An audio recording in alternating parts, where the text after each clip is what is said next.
little sneak peek there. Good morning. It's Monday, July 6th, 2026.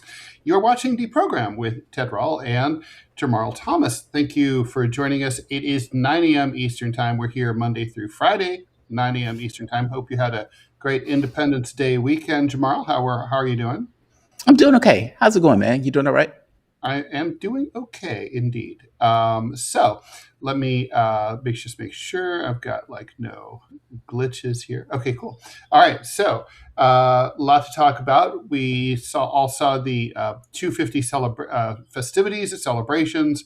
As usual, we're looking to answer your questions and comments over anything that we do or do not want to talk about, or do we want to talk about anything? So anything you want to talk about, please go ahead and chime in. We will be doing the Q&A show at 12 noon today because it's Monday, so Don't forget that.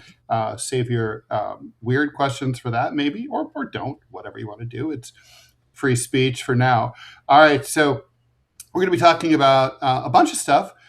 This socialism thing, Democratic socialists are doing really well in Democratic primaries. And so basically, the Trump administration has decided to unveil to revive 1950s McCarthyism by calling anyone who's a Democrat a communist. God, I wish they were. But anyway, we'll talk about whether that's effective or not. Tennessee National Guardsmen assigned by Trump to patrol the streets of Memphis have shot and killed a dude who was being pursued by local Memphis police, 20 years old. Is this going to turn into one of those, infamous police shooting stories that become a national story? We're going to watch that. And then this is totally a JT special. So Washington Post reported exclusively over the weekend that the Iranians were warned secretly by the United States that Israel was planning to assassinate two of their top officials, gave them apparently some details about what the Israelis had planned, and basically was like the U.S. was so concerned that the Israelis would keep killing Iranian officials that they're trying to talk to and come to a deal with, that they told the Iranians how to protect themselves. 92% of Israelis currently told a recent Times of Israel poll that Iran won the war. And so it's kind of like for right-wingers who say that they didn't, you're to the right of an apartheid fascist state. So you might want to think about where you stand there. And it looks like now this part is a Ted Rall special. It looks like now something that I had said might be happening. There's now some talk inside official Washington about trying to replace Israel with Iran as America's biggest ally in the Middle East, which I guess that was the case until 1979. At least they were kind of like tied with Israel, I would say. You mean with the Shah? Under the Shah, yeah. But the thing is, Iran's going to have to step up their torture program to really cozy up to the United States. Otherwise, we're not going to be able to be friends. Anyway, we've got that all going on. We've also got a question that I saw in the chat, a very generous $20 donation, and this was about the FIFA story, right? So this is a crazy story. So top soccer player for the U.S. team was dinged with a foul. In soccer parlance, you get a red card or a yellow card. A red card means you're out of the next game. So there was concern on the part of the U.S. that this might hurt their chances of winning their next game against Belgium. So Trump called the head of FIFA and arranged to have that red card go away. And so now this dude is going to get to play. Crazy story. Anyway, what do you want to talk about first? That's a farce. What a farce. Meaning I don't even know why any other players would play under that condition. Serenity now. First of all, I have issue with those teams playing anyway, out of issues of solidarity of what they were doing to the Iranian team, because it's cheating the Iranian team. The idea that the Iranian team needs to go to Mexico for very basic things that people would necessarily do here is unfair to the team. If the team loses, there's no way to attribute it purely to the team itself, as opposed to the conditions that the team had to effectively function in. So there's that. And now you get just basically cheating. If Trump called, if I'm playing a game of blitz, and Trump called the referee to say, hey, give that guy additional 15 seconds that fundamentally changes the game. That's not the game. Like, that's not the game. You've cheated. You've injected yourself into the game. And they're pretending as if the game is being on the level. It's not on the level because that guy wasn't supposed to be able to play in the next game. Like, that's outrageous. I felt like it's one thing for the US to cheat around the edges. It's another thing for just directly cheating in the game itself, which, if that story is true, that is what took place. Trump injected himself into a game that he had nothing to do with that could affect the outcome of further games. Right. So, tell me if I'm wrong. If you think I'm wrong, tell me. No, look. First of all, I want to make sure I give proper credit to Sam Palmisano for this question, and really appreciate it.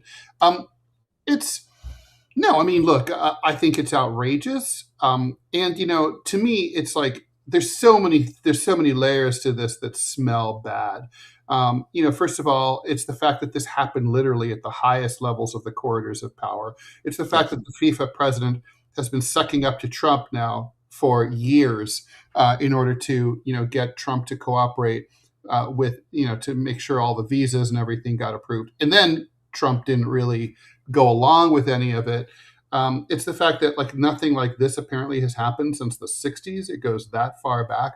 And I think maybe not last, but certainly not least to me, the fact that the U.S. is the host country means that we should be bending over backwards as Americans to make sure that the proceedings are incredibly fair. I mean, this is incredibly bad sportsmanship. I mean, even Nazi Germany, didn't put a rock in Jesse Owens' sneakers in 1936. I mean, they still let him run. They didn't say, "Oh, you're going to have to, you're going to have to commute back and forth to France every day in order to perform in the Olympic Games."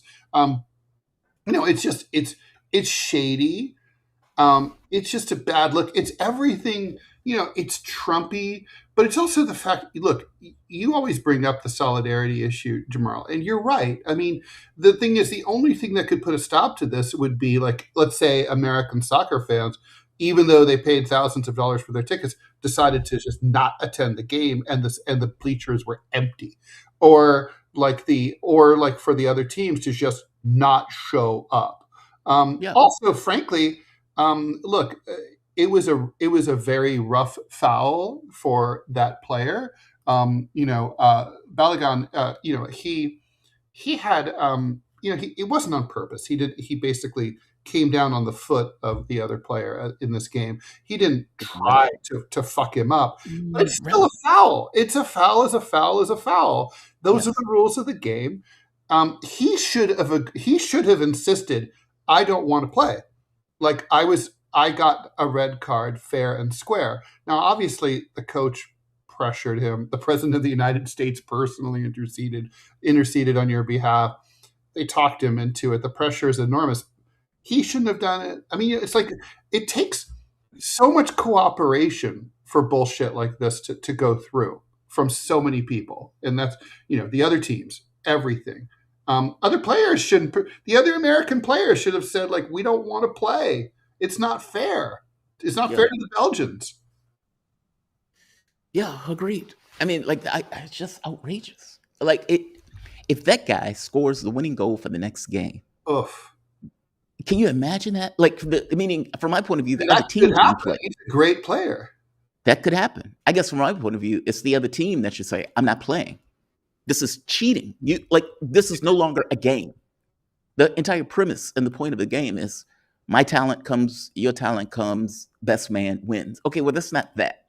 This is intrusion by the president of the United States to give the American team an advantage that you shouldn't have had. I don't care if, the foul wasn't that bad or anything. It's irrelevant. If you're, I'm saying this from the standpoint of somebody who plays sports and chess, right? And who have played tournament chess since. I know you're laughing at the whole sports and chess thing. I'm going to run with it. I'm not. I'm actually not. I think anybody look. This is honestly. These are rules that little kids know, right? This is one of those everything I needed to know. I learned in elementary school. In elementary school, we all learned here there is a set of rules for a game, Everybody abides by them. Everybody's held to account, whether it seems awkward or not. And that's how it works. And the coach doesn't suck up to doesn't pay off the ref or whatever. It's not cool. Yeah. Imagine you're in NBA Finals and one of your teammates gets fouled, and a mob boss who has money on the game contacts the coach or contacts the ref in order to get the guy back into the game or in order to allow the player to continue. Like, it's stuff like that where anybody who looking at it was like, well, that's obviously cheating. Okay, it's obviously cheating. Like, I don't even know why this is a question. I don't even know how this could work in practice. Yeah, it's outrageous. I think about Superman, right? Truth, justice, and the American way. This is not the American way as I understand it, right? I mean, this is not fair play. This is like, you take your lumps. I mean, and also, frankly, it all boils down to the FIFA president should not have accepted a phone call from the president of the United States at this time. Period. It's kind of like have him leave a message with my secretary. I'll get back if it's about a safety issue. I'll get back to you. Yep. I don't take issue with him taking the call. I take issue with him knuckling under and cheating other players in the game or the teams. Ridiculous. It's the cheating that's the issue. It's the cheating. And that's what it is. It's just cheating. If you had money on a soccer game, you may feel some kind of way if this guy gets allowed back into the game when your chances would have been higher if he was out of the game. It changes the metrics and the percentages of the game in a way that is unfair to other teams. It's just outrageous.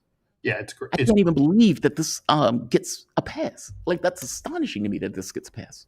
Yeah, no, me too. And just like the fact that people are like, oh, well, I mean, look, I'm not going to watch the game. I don't watch sports, but I mean, it's embarrassing to me as an American. I mean, it's just like, this is like, it's icky. But I do think it's the American way. I don't care what the propaganda is. I think it's the American way. I mean, it's the rules-based order. Song, everybody knows, right? Everybody knows the game is fixed. And I mean, everybody's been there. I mean, like, I remember going to a council meeting when I was a kid, opposing a developer's idea to tear down local woods and put in a strip mall. All the city councilmen walk in. They listen to the debate, but you can tell from their faces they're not paying attention. They've gotten their envelope. The fix is in. It's going to go through. Fuck the community. Too much shit works like that, and sports really shouldn't. Sports typically doesn't, I would argue. Right. I mean, like, there may be scandals where there are people betting on games and stuff like that, but for all intents and purposes, sports is supposedly an honest thing. I mean, and I'm saying this again, my perspective of this is chess. I couldn't imagine, like, when there are cheating scandals in chess, they are just outrageous, like, they're huge. One guy, Vladimir Kramnik, just got suspended for a year. Vladimir Kramnik was world champion. He beat Kasparov. Kasparov was, there's no player that's better than Kasparov. Kramnik beat Kasparov. Kramnik just got sent packing for 1 year because he said that another guy in chess was cheating. Cheating is a big deal. It is an extremely big deal in chess, which I couldn't foresee a situation where the president calls in and tells the ref to give a guy an extra minute in a blitz game. No, that's just unheard of. Like, I don't know how it would be accepted. And the idea that this is happening on an international stage with the world watching. By the way, it's also another side, and we should move on. Because we have a lot to talk about. It's also really insulting to the other players, right? Like, yes. Oh, we can't win without that guy, right? I mean, you guys all suck ass. It's all about him. Yep. And I think it's the rules-based order. I think that's what we're saying. We're just saying it in sports. We just don't usually see it in sports. We change the rules when we need to win. I mean, that's the whole economic thing, right? That's what we're so pissed off at China. Well, we went by these rules, and now you are using these rules to the betterment of you and these other countries, and we don't like that. So now we need to have a, quote, rules-based order. We need to change the rules when it's in our interest. Yeah, it sucks. We do have some good news. Let's hear.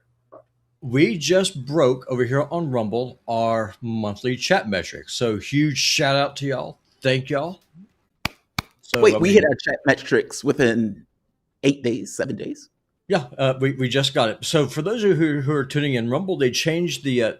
Speaking of changing the rules, having a rules based order, Rumble changed the rules from requiring a 30 unique chats to 75.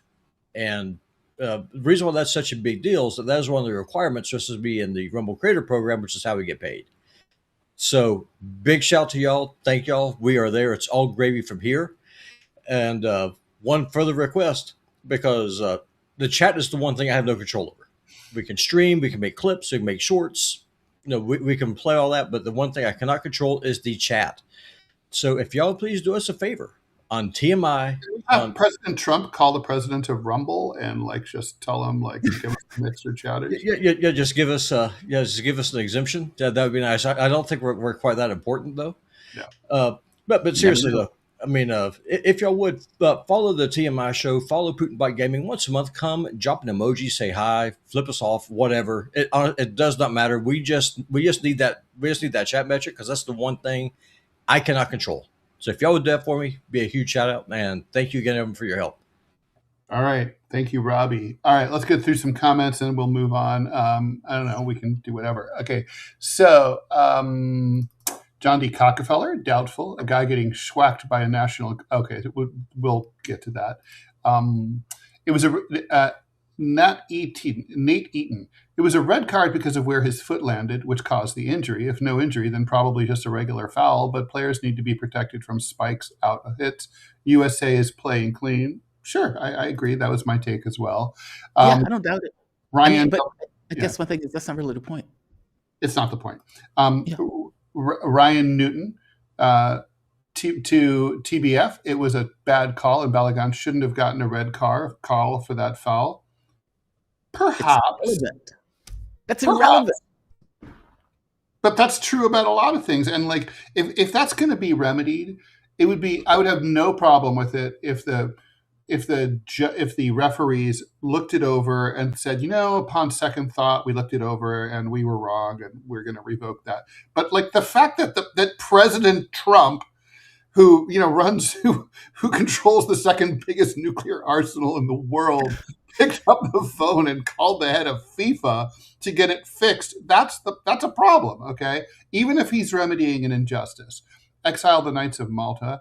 Ted, we need a cartoon of the North American Order of Malta dominoes tumbling from Ottawa headquarters down through New York City, Washington, D.C., and out to Oakland, California HQ. I'll take it under advisement. Maybe Bluth Funk.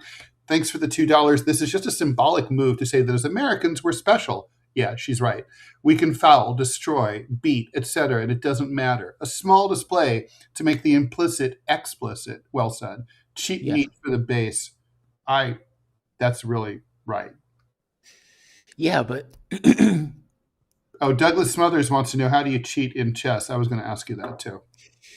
So let's say if somebody is playing online, sometimes they would have an electrical device that allows them to get information from somebody else or from a computer or something like that.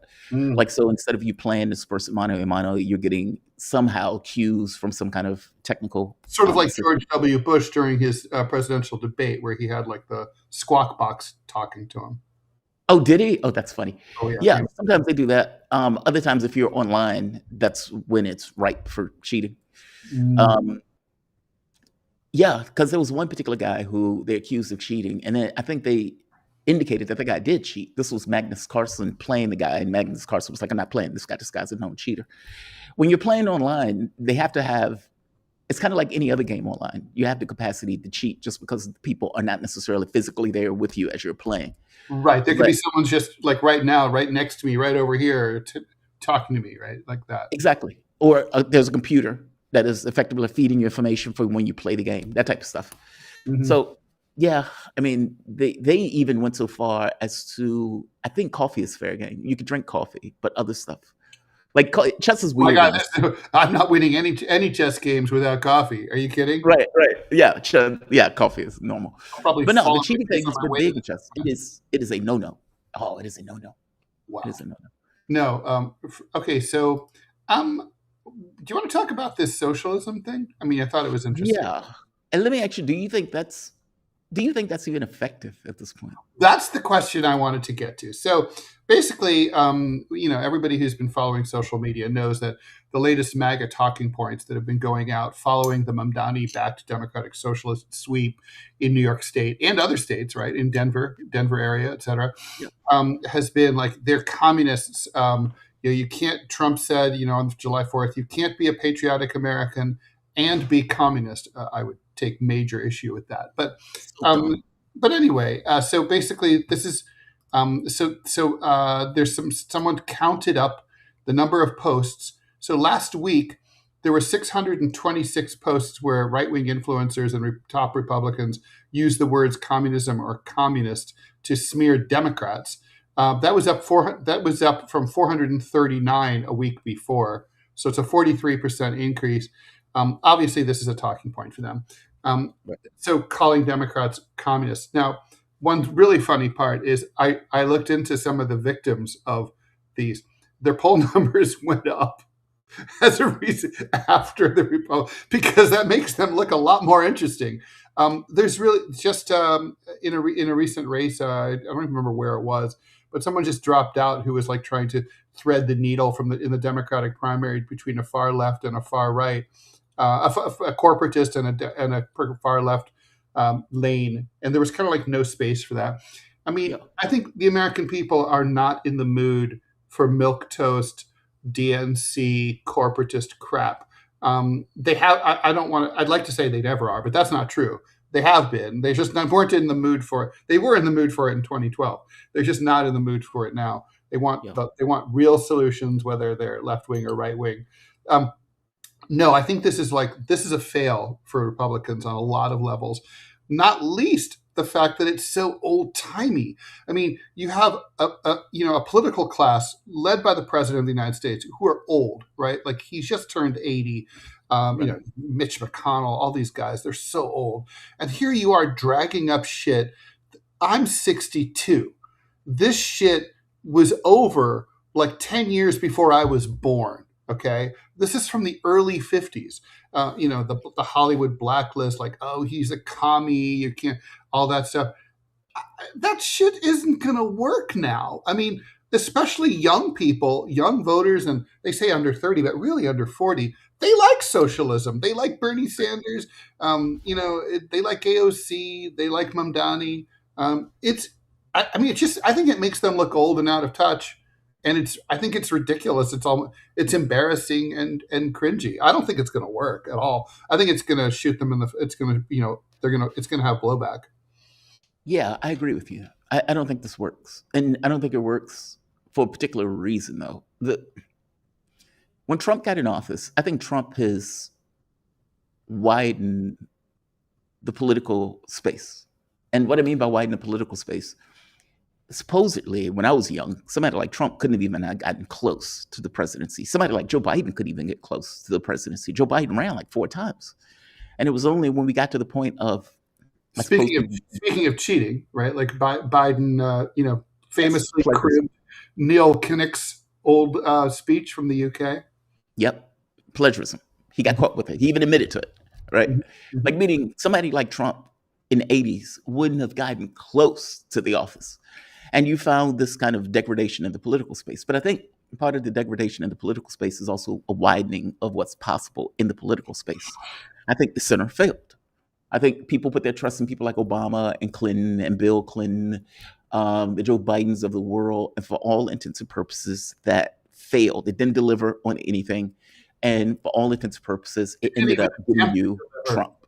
That's the difference, right? Like Trumpism attempts to deliver. It fails in many respects, but it does big things. Like Mamdani's trying big things, but if they fail, they could fail. But like the thing with the centrists is they don't try anything. They don't even try. Like it's not even like we try and lose. They just lose. Yeah. And they don't try. Meaning it's not like you're moving the ball forward, the Republican gets in and ball is moved backwards and you move the ball forward trying to get your agenda accomplished. I don't even know what the agenda is. let alone getting anything accomplished. And so I think when people are looking at people like Mamdani and the people that he's putting in, these are people who are effectively saying, this is what we want to do. You grade us by whether we accomplish it or not, but this is what we want to do. Okay, that's not really the same as like Kamala Harris putting out a plan that nobody believes she even believes in, where you have no idea what Kamala Harris is going to do when she gets in office. Same thing with Joe Biden. The big thing that Joe Biden did was the $200 or the $300 for kids. But within a year, that was gone. That was like Social Security for people with children. Basically, we're going to take care of our kids. Okay, well, that's gone. So you can't even get basic things accomplished. I think people are looking for somebody who is outside of the typical political space, who at the very least believes in relatively larger things. And so I think you can get somebody like, because otherwise Sanders didn't even believe in Sanders in the beginning. Like, meaning Sanders thought, I'll just push the political space to the left, not realizing, holy shit, I just caught fire. Right. I think the political space is widened, especially from the standpoint to the left. And I think calling people communists is just going to make people very comfortable with communists. Right. And I mean, yeah, I mean, my only problem with it is it's giving Democrats more credit than they deserve for having, you know, actual ideals and ideas, which I don't think. Yeah, I don't think it works. I think for all intents and purposes, these people are just Democrats. They may be a tick to the left, but if you continuously call them communists and socialists, people are just going to get more familiar with the term communists and socialists. And if they're succeeding, then it doesn't matter what you call them. Well, that's the thing too, right? Like, people definitely, you know, they know they're comfortable with socialism. I mean, it polls well now, and you know, it's in some polls. There's a Gallup poll where they take a survey of how people feel about capitalism versus socialism. Socialism consistently polls popular with more popular than capitalism with at least 40% of the voters. That number's only increasing now. People know that communism and socialism are intertwined. They might be not really clear on the goal of socialism as communism thing, or the fact that there really has never been a communist country, or even a country that claimed to be a communist country, even though it has a communist party, but not a communist. So people might know the distinction. But if you're okay with socialism and you know that communism goes with it, you're probably not going to be that upset about communism the way that so many people were in the 1970s. I mean, the Cold War is fucking over. Yeah, I do wonder if they focus grouped or polled this internally and they think that it's going to work. It just seems to be the Republican go-to. It just seems to be the Republican go-to. They seem to be stuck in this thing that this works. Oh, we just call everybody a communist and socialist. I mean, the catch becomes, do these people run from it, or do they stand their ground and deal? Like, meaning like, for example, when the Israel issue come up, from my point of view, you go through that. You don't run from that. You go through it. And I get the sense for the socialism thing also, you run through it. If you chase, if you run, they'll chase you. Yeah, you need sort of a variation of FDR's famous speech where, you know, I welcome their hatred. Yeah. You need that kind of thing where it's like, oh, if being a socialist means that, you know, I care about a young mother raising an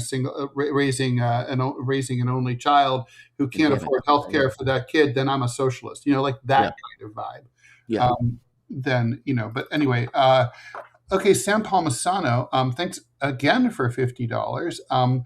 They used Article 27 previously with Ronaldo to allow him to play. The red card shouldn't have been given after VAR review. That's the video. They did slow-mo review. Yellow max, the purpose of Article 27, so that FIFA has a check on corrupt referees. This ref already had allegations about cheating previously, but Trump called that. It doesn't matter. I don't know why they think that matters. Trump, like, they're bad calls. Like, if you're playing basketball and Michael Jordan fouls someone and they take Michael Jordan out because that's 6 fouls, it doesn't matter if it was a bad call. He still is taken out. And if somebody called, the president said, hey, bring Jordan back in because we don't like that call, and they bring Jordan back in the game, then that's outrageous. It doesn't matter if the call is bad. The call is the call. It's the point that the president intervened. That's the issue. Even if the president was right, that's not the point. That's not the point. Yeah. He could be perfectly right.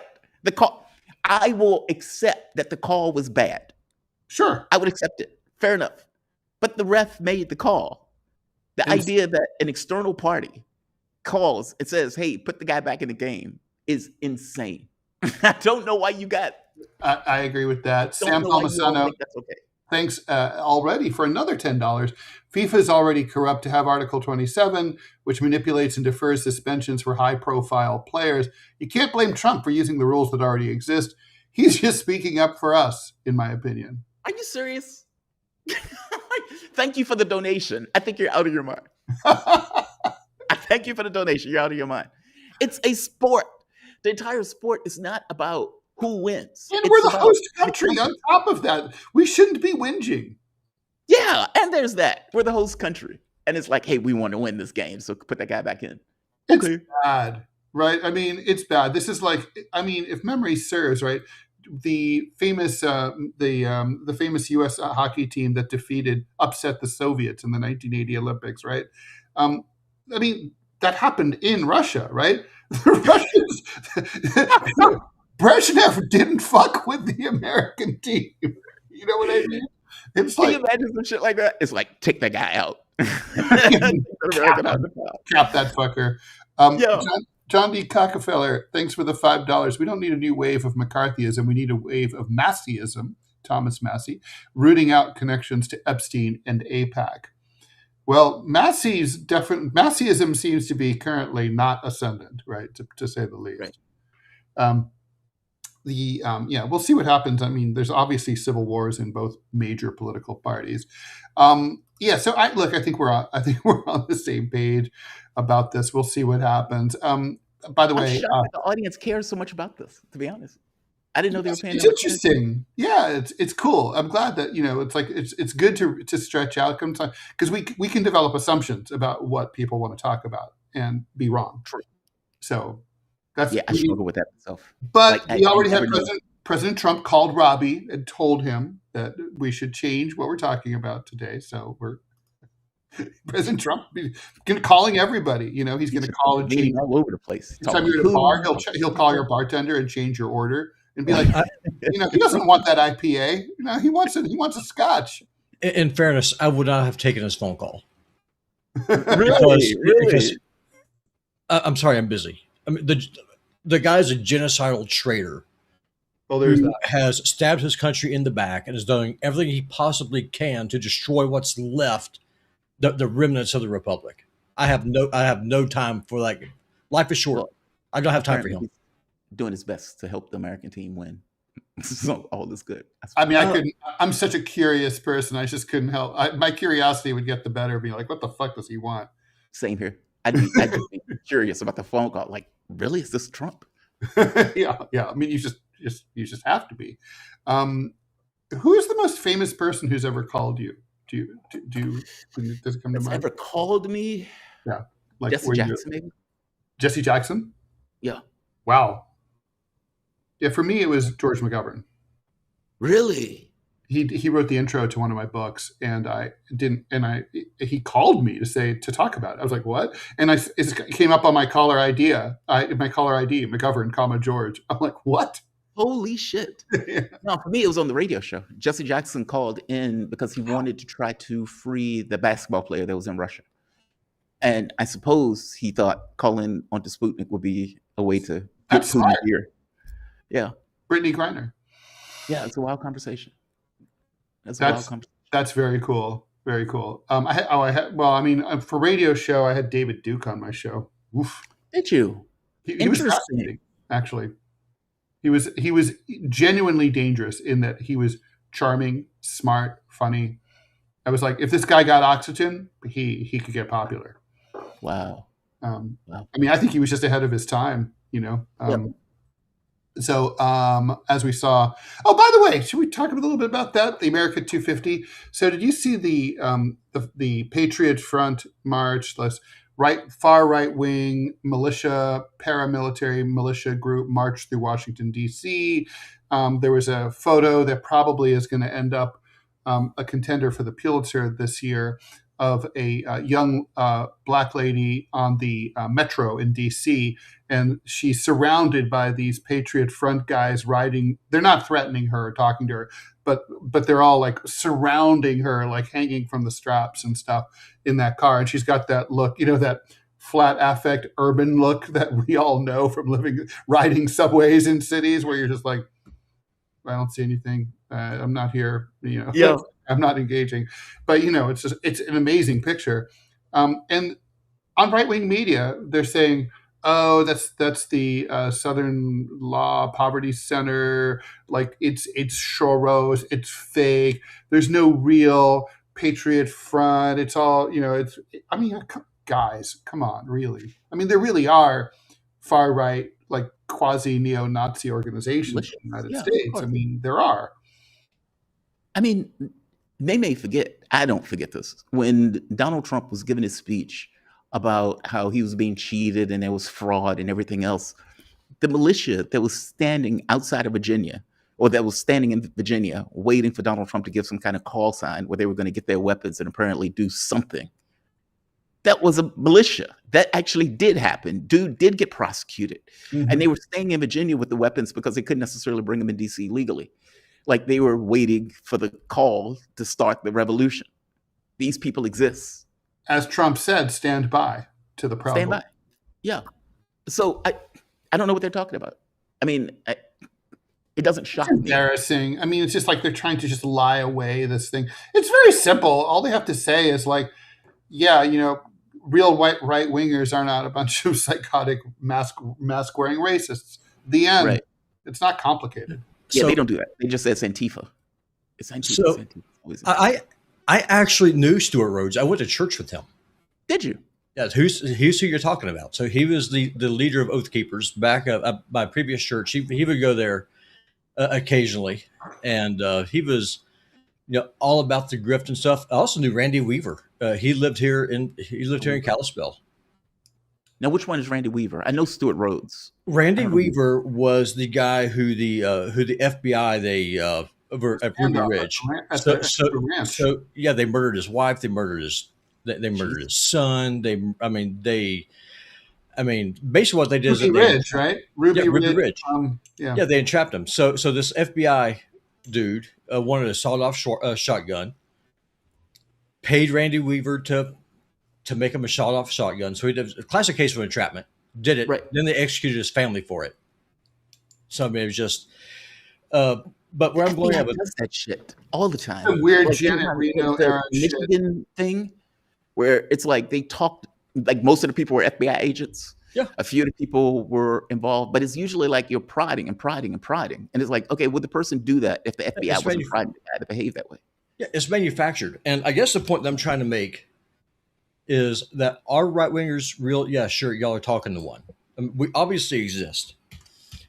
That being said, anyone who thinks that a right wing militia is going to dress up with pantyhose over your face and walk down the National Mall in Washington, D.C. and not be infiltrated out the wazoo by the feds. I don't know what y'all are drinking over the weekend. Whatever it is, please share. Any extremists because that infiltrated by the feds, left or right. That's the point that I'm making. This is AstroTurf. What this is. No, it's not AstroTurf. It's a real organization, and they might be agents provocateurs, but those are 300 dudes, of whom 294 are definitely loving it. I think that you could probably make a solid case that maybe 40 or 50% of them are feds. You think 50% of the 300 people who were there were feds? It would not surprise me. The only reason they're wearing masks is because their IQ is not as small as their racism. They know that they'll be doxxed, right? And I'm the first to say, like, even if you're a fucking racist shitheel, you shouldn't be doxxed and lose your job and all that shit. You're entitled to your racist bullshit. No, you're missing the point. I think that what this is, and I'll go away because I have a show to do. The way that the current system stays in power is by convincing everyone that the other person is a monster and that you need to be protected from that person, whether it's the communist or the right winger. Mm-hmm. Agreed. That's how the oligarchs stay in power. y'all give these people way too much credit for being honest when every single day they show us that they're anything but. That's the point that I'm making. This is a scam. What this is Trump calling out no commies is trying to scare people like me and think, oh my God, I need the feds to protect me from those evil red commies.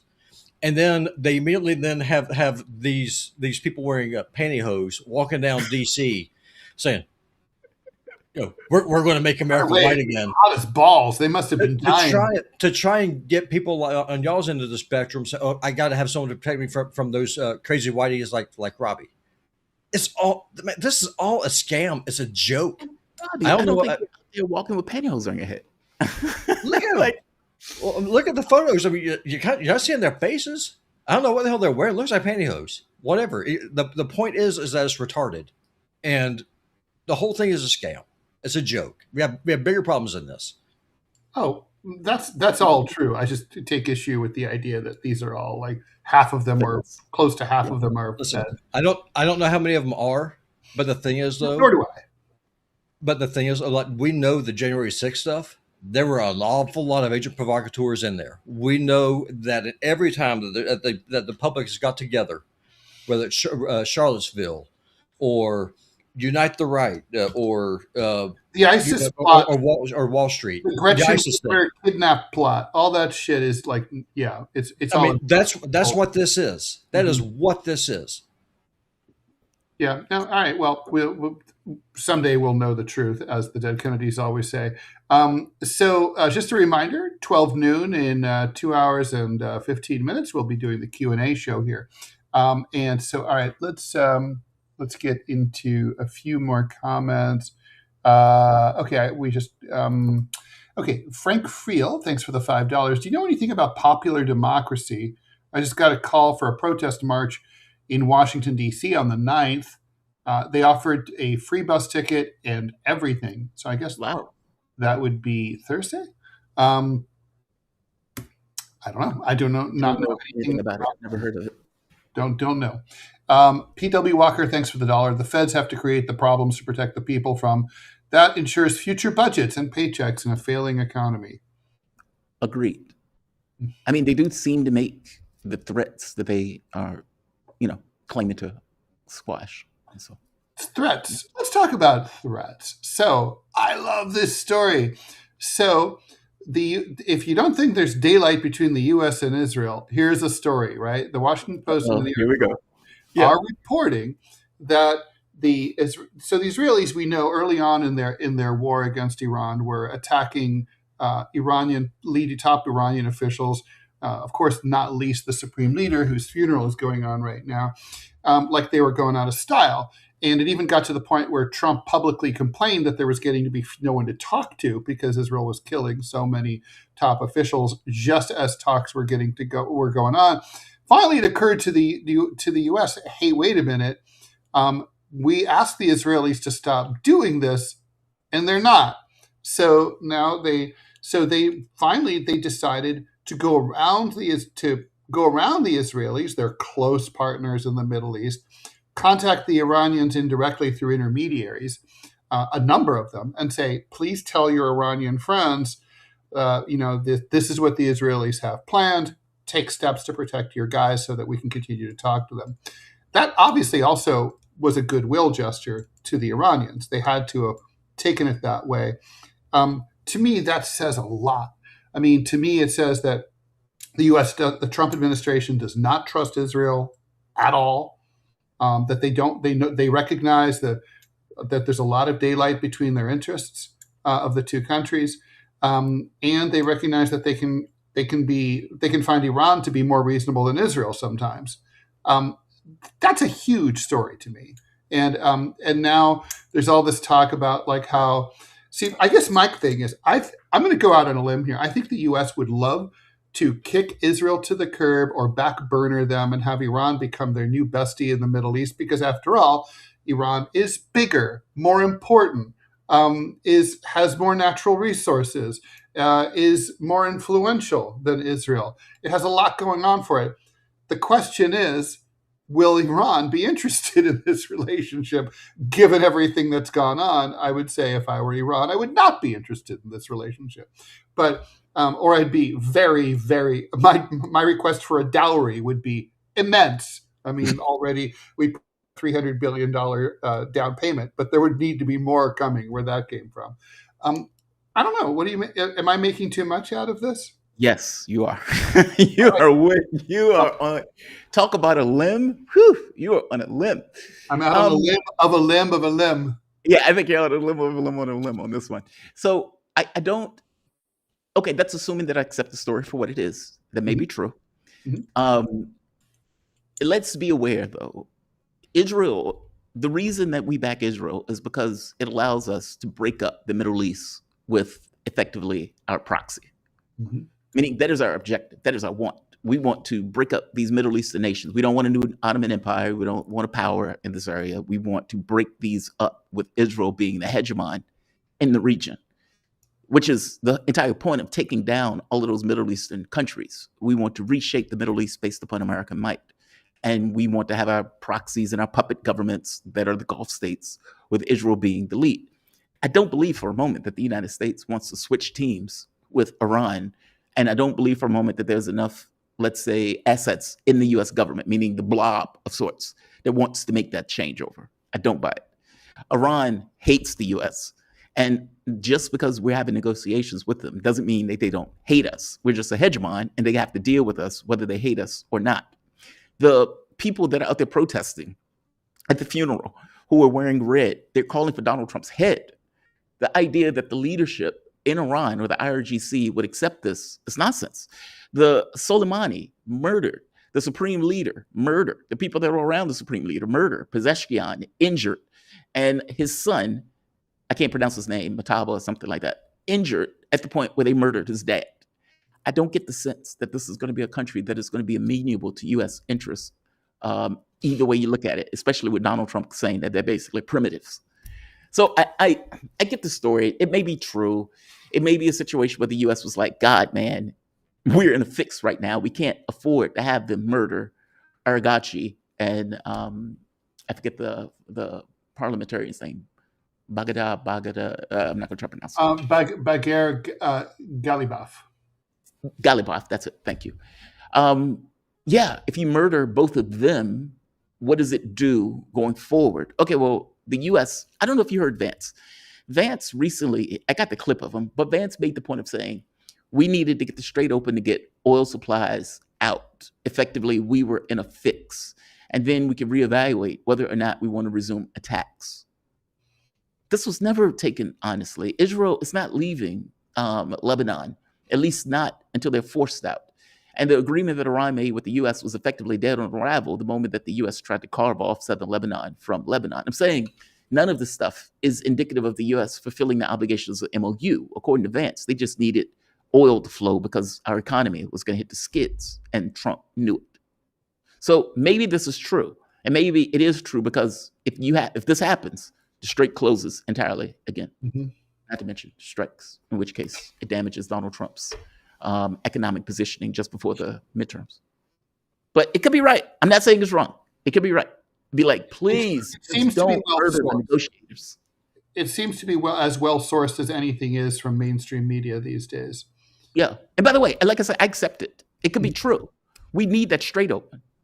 And if they're going to go and kill the negotiators, well, we have no idea what they're going to do in response. I mean, obviously, airstrikes, they're going to hit Israel hard. The U.S. is going to have to get involved. The Strait continues to be closed. The economy takes a hit. Like, it's a whirlwind. Yeah, it is. It is. Now, I think for sure it's safe to say that the warning happened. It's certainly the kind of thing the U.S. would do. It's like, hey, heads up, they're going to try to kill Araghchi. Yeah. Yeah. And yeah. I mean, I guess, I don't know how the Israelis would have taken it. I think they must have been really pissed off. And I guess they were already pissed off at Vance because they thought Vance sold them out or told some kind of plan or something that they had been doing. They were already pissed off at Vance.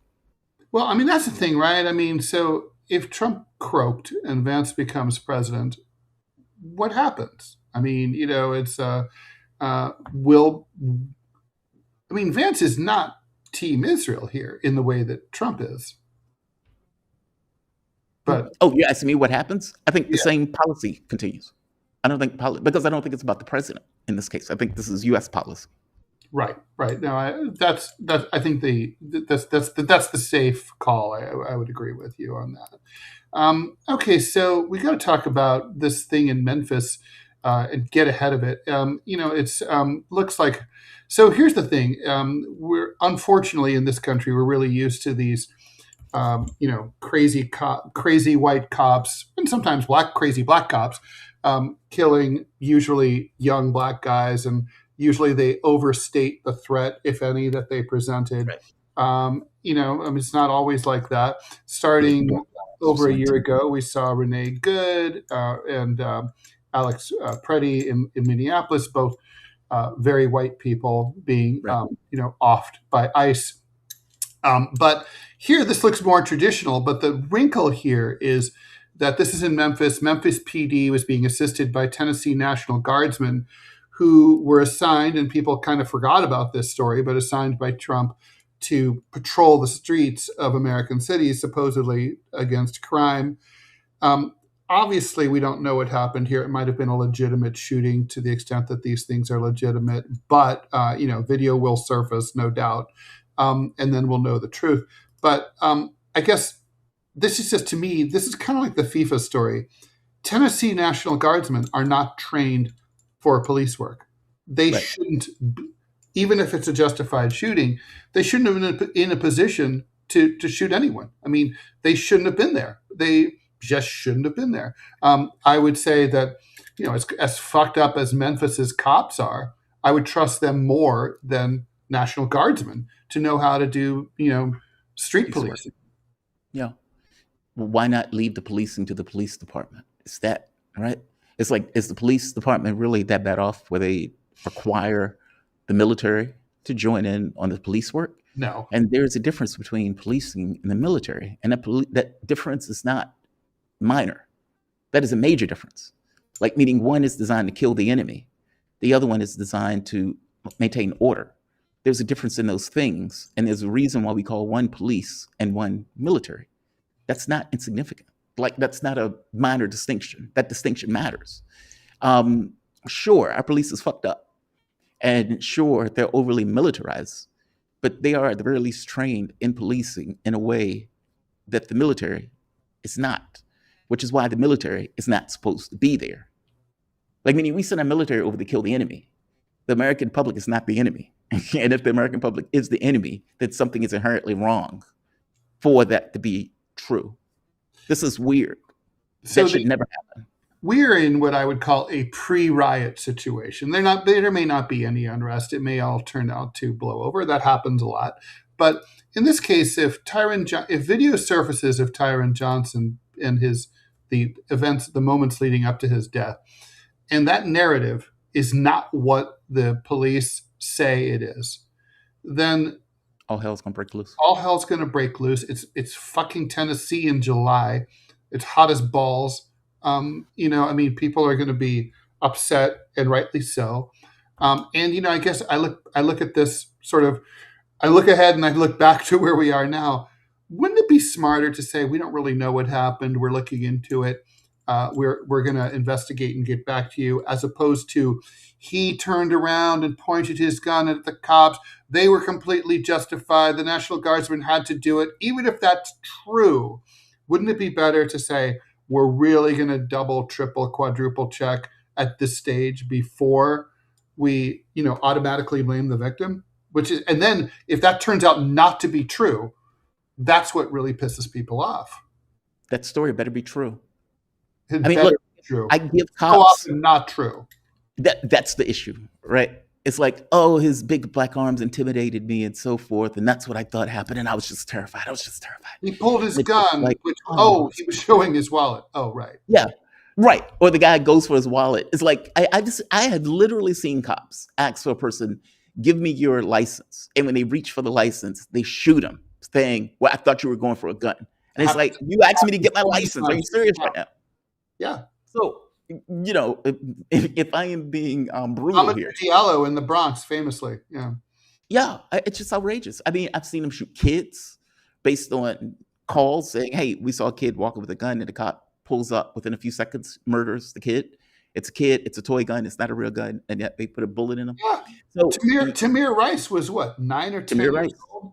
He was. Yes, he was. The cop zooms up, caps him like 10 seconds after arrival. Really, you couldn't drive up slowly and just be like, "Hey, kid, put down your gun." Right. Really? Get some indication of what the fuck is happening right now. Yeah. If the cop shot him, if the guy turned around and tried to shoot the cop and the cop shot him, fair game. Sure. I'm not gonna be brutal to a cop if indeed the cop's life was at stake. They lied too much. But they lie too much. It's that part. And they would defend their lives. Meaning you would get the police bureau or whatever they call it, the police union to back up whatever happens. Whatever happens. So we'll see. I mean, the video, as you point out, will come out at some point. But I don't think they were for it in the least. Yeah, because after all, where's that body cam footage? That's just it. He's military. He might not require it. But he was with Memphis police. So you would think the cops had it. Right. He may not be required to have it. Yeah, it's so funny how that body cam footage always sort of it disappears sometimes. Yeah. Yeah. It takes forever to show up. Yeah, it really does. Yeah. It's like, where is that? Oh, it's in the cloud. It's in the cloud. Downloading down. You know how it is. You get that slow connection. You're waiting for it. Big, high resolution video. These things take months sometimes, maybe a year. Yeah. It takes time to figure out the truth. Yeah, for sure. Well, it takes time for us to figure out what we're going to say the truth is, right? Anyway, guys, thanks everyone for tuning in. We'll be back tomorrow at 9 a.m. Eastern time, as we are, and we'll be here all week. Coming up in a couple of hours, we'll be doing the Q&A show with Jamarl and myself and Robbie. If you have any questions for any one, two, or all three of us, or I don't know, for Clovis, just go ahead and pipe it in at that time, 12 noon to 1 p.m. Eastern time. Coming right up, TMI show with Manila Chan and yours truly. Coming up, I'm trying to think about anything else. No, I think that's all the housekeeping I've got to do. Jamarl, always a pleasure. See you in a couple hours. Bye. Tell Manila said hi. Bye-bye. Oh, I will. Bye. Please pop in and chat. Chat. Chat on TMI. Bye. We need those chats. Chat. You too, JT. Come over and chat. I'm calling you out.